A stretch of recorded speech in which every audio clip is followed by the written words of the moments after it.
to model, to pose. It was never, ever from that day a job to me, as it is in the age I'm becoming now, nearly 70. I found what I wanted to do in life. I never did anything else outside of the industry of fashion.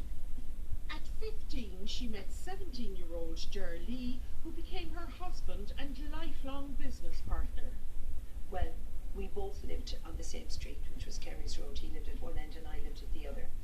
We met, and you know, when you think about it, when I look back now, how we got through, we started working together.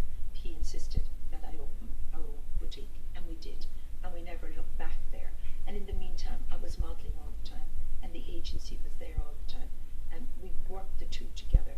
So, you know, you go into one decade to another decade, and then all of a sudden you look and you have two kids, which have to be minded and loved and everything else that goes with that.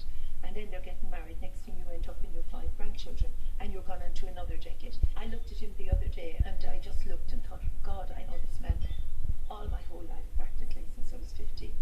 And he's going to be 72 in 21, and I'm now 70. You know, it ran away with us, and here we are after all those years.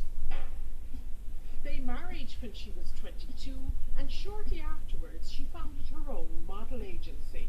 And I started recruiting all Limerick, of course, Limerick girls, Limerick men, Limerick girls, and we did our first fashion show at the Clantush Hotel in Limerick. So from the word go, we got there. We got it right. We had our market and we had our audience, and from there to now, we never looked back. Husband Ger is always by her side. They're 54 years together and have been married for 48. She was a terrific mother. You know, I mean, she always gave them the time, gave them anything she could. Like most parents, we doted on our kids when they were young, and of course the grandchildren are unbelievable.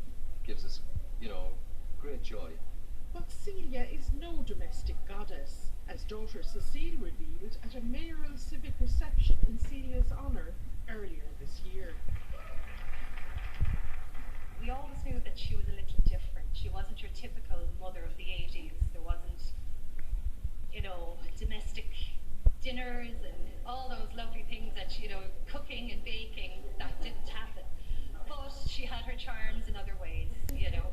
Like I always remember my house, our house, was the house to come back to with my friends because there was great stuff to dress up in. There was loads of clothes from the 70s and the 60s and the 80s, and we'd have great fun dressing up. And if Dad was away and we knew we had to have our dinner cooked by our mother, chances are it was either undercooked or burnt. But we would sit there and smile and say thank you very much. So how does she look so good at 70? She says she eats healthily and favours a simple form of exercise. I love to walk. I think walking is just, even now during COVID, to clear the mind, to keep positive. But one of the great gifts I've always believed in, and I've been training models all my life, is posture. Ears over the shoulders, back and down. Can you see that? Back, we can. I find as you get older, you know, we drop down, we do the bum, you know, we throw our bum out and we throw our shoulders forward. So that means everything seems to go down. We need to keep it all up. We need to keep it all up and back. They all think it's the face, they all think it's the legs and whatever else it is, the hair. It's the shoulders, your greatest gift, because everything you wear hangs from them. You know, I don't do too much contouring now with my makeup. I put on my foundation and then I use a darker one to contour, because I think as I get older, it sits into the wrinkles and whatever. Of course, the sunblock, just mind your face. So I would suggest everybody, any woman I